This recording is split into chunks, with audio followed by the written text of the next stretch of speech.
Beautiful. Thank you.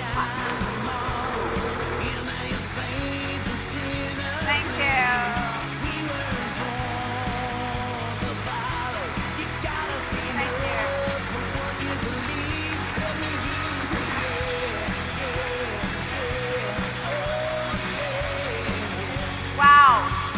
Thank you so much. Thank you for the beautiful introduction, Christy, and thank you all for being here, for your gratitude.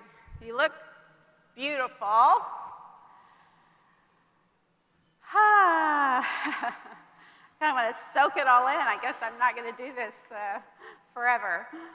But as I'm just so thrilled to be with all of you, and feeling very emotional about being with you. And but as I look around at all of you, I really continue to see incredible champions of our community. I see leaders from multinational companies and government agencies. I see community builders and activists and politicians.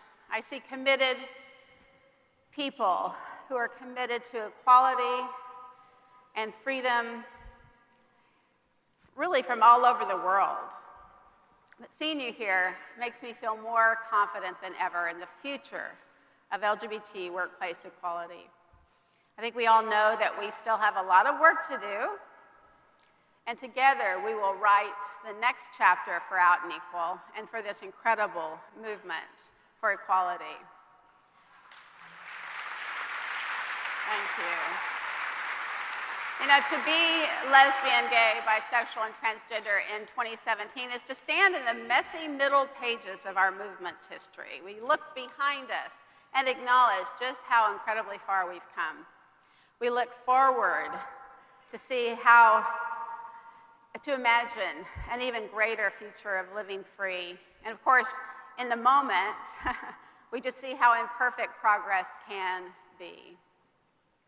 But we can now be married in 24 countries around the world, and we celebrate that every single day.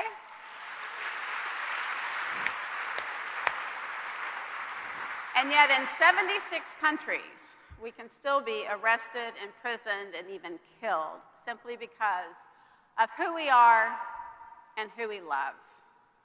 And in the United States, we can still be fired in 28 states for showing our wedding pictures at work. So this juxtaposition of progress and backlash, of momentum and resistance, is the landscape of our lives at this time in history. But one thing I know to be true about our community: when we face discrimination, when we're bullied or belittled, we gather the strength, the resourcefulness, and the love of our community.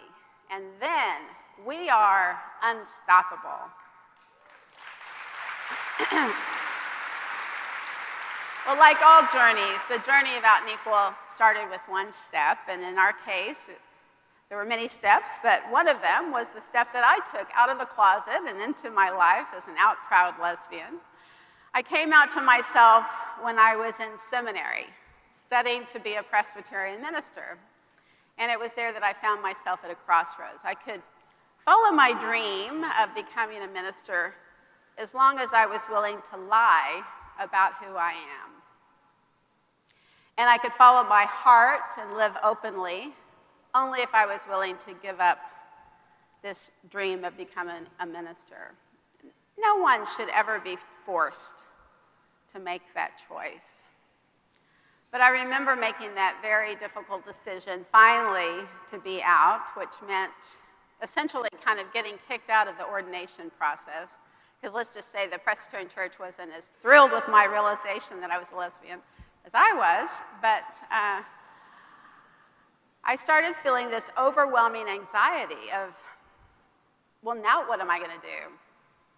I just spent 4 years in seminary, 4 years of my life getting a not very useful Master's of Divinity degree and trying to picture what I was going to do with my life.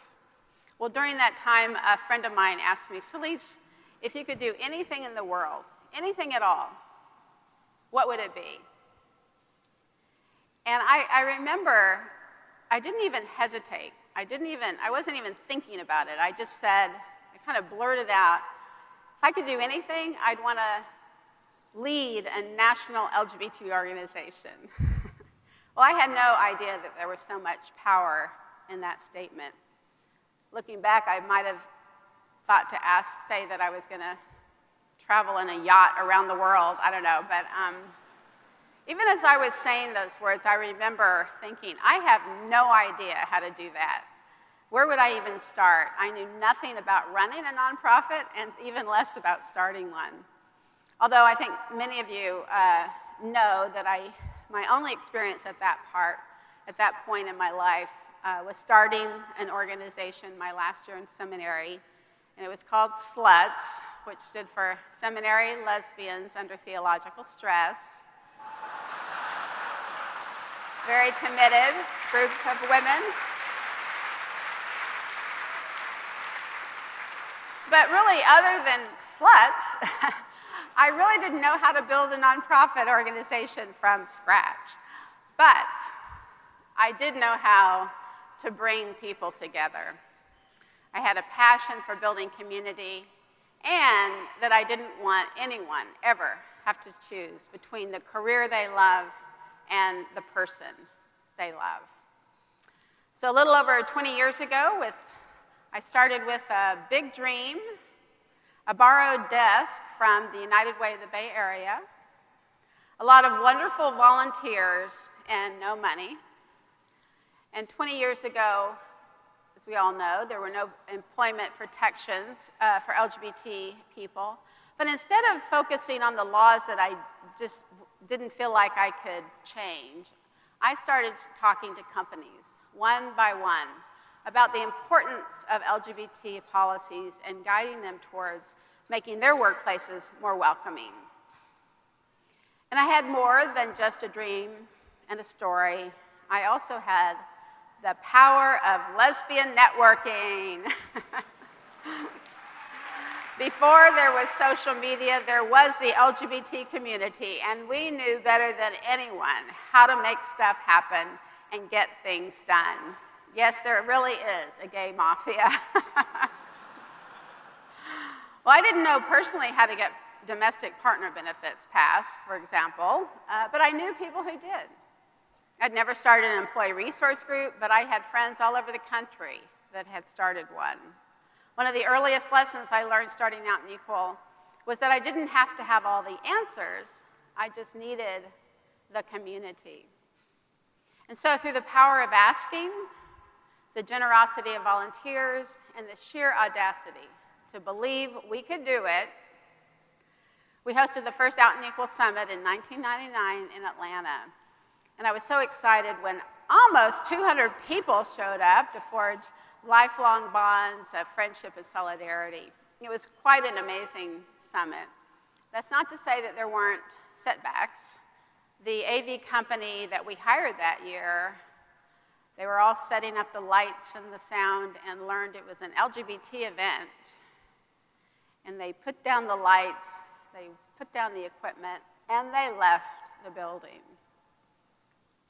But as we do, we carried on, and the first summit was a huge and powerful success. And of course, over the years, we've grown to over 4,000 strong.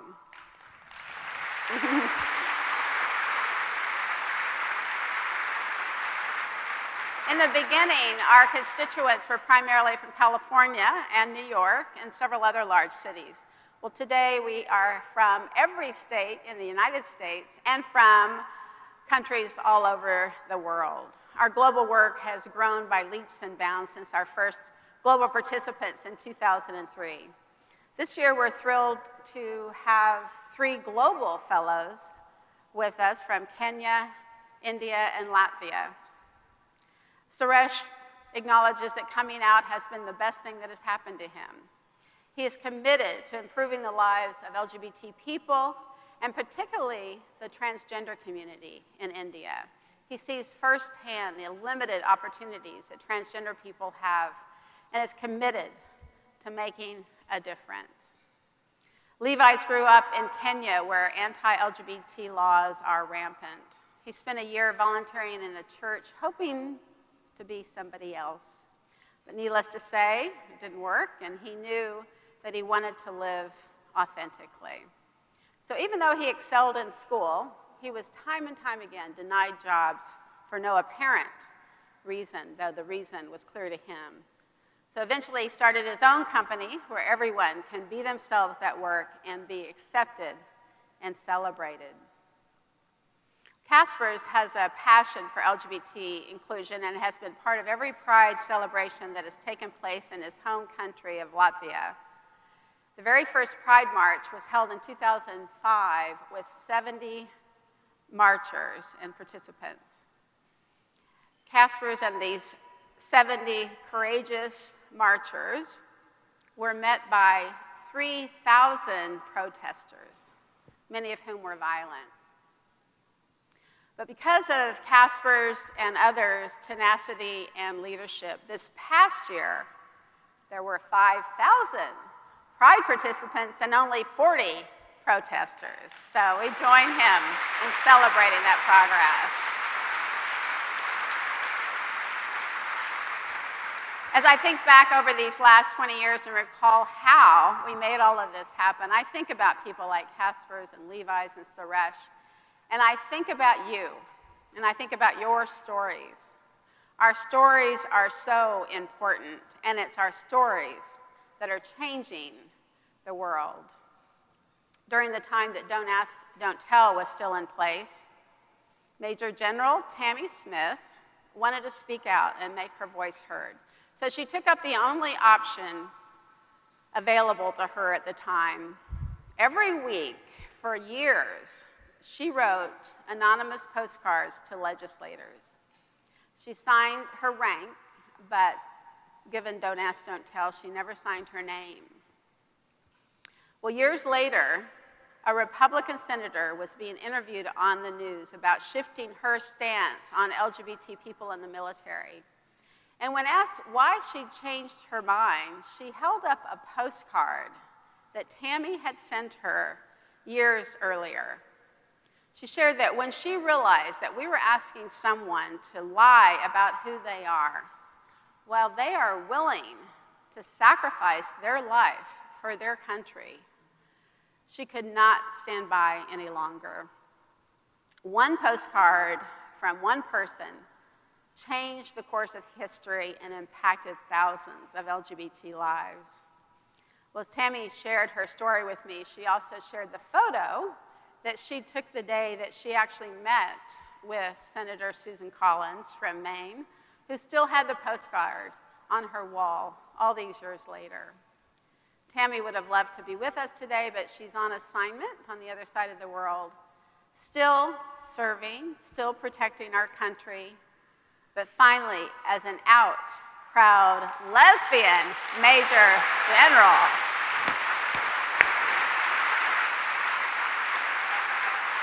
Go, girl.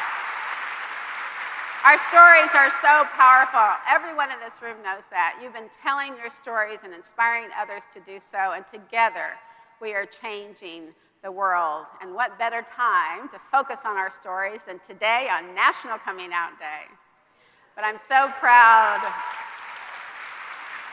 of our accomplishments and of Out and Equal these past 20 years. I think, as you all know, I'm going to be stepping down soon from my role as full-time CEO into an ambassador role for Out and Equal. It's both exciting, very emotional, and sad at the same time. But I'm confident that our future is secure and our big dreams are in safe hands. And I'll always be with you. You should know that a couple of weeks ago, Cynthia and I were driving along the highway, and before I knew it, we were pulled off into this big area and looking around we were surrounded by RVs. Well, if you look out your front door one of these days and see us out there drinking coffee on your lawn or having a cocktail, do not be alarmed. just come on out and join us. And if you wouldn't mind, just bring the Wi-Fi password. That'd be really helpful. Just, let us know where your hot tub is. We'll take care of it during the day. So I'm expecting lots of fun invitations over the next few months. But one of the most important things baked into the DNA of Out and Equal has always been and will always be that we are not alone and that we're all in this together. Together we will ensure that everyone around the world is truly out and equal. And together we will change the world one cubicle and one workplace at a time. Thank you.